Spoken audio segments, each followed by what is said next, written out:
Posibilidad ng mga pagbaha at pinsala sa mga pangisdaan. Yan po ang nakikita ng mga eksperto na epekto ng mga reclamation activity sa Manila Bay kung muling ipagpapatuloy. At nakatutok si Maki Pulido.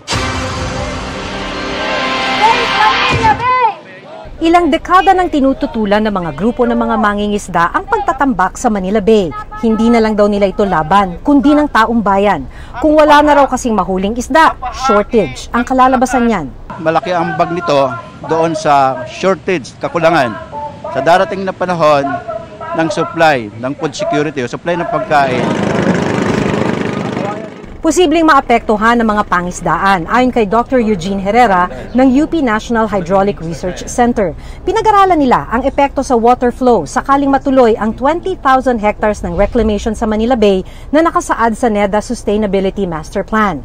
Dahil mahaharangan ng mga pagtatambak ang pagpasok ng tubig mula sa dagat, may epekto ito sa salinity ng tubig sa mababaw na bahagi ng dagat. Yung shallow areas of bays are the breeding grounds for aquatic flora and fauna that depend on some salinity levels. So may ganong environmental effect. May potensyal din na mga pagbaha. May ipon kasi ang tubig dahil nakaharang ang reclamation sa paglabas ng tubig mula sa mga watershed at ilog patungong Manila Bay. Posible raw ito lalo na kung bubuhos ang malakas na ulan sa maiksing oras lang. Isang timba ng tubig, isang araw siya itatapon will not really cause any impact. But isang timba ng tubig in 2 seconds, may ipon ang tubig sa mo siya tinapon.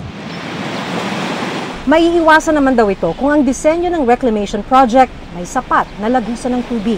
It should come with management or operation and maintenance. No? If you don't regularly clean such channels or openings for flushing, so through time, pwedeng limited na yung discharge capacities.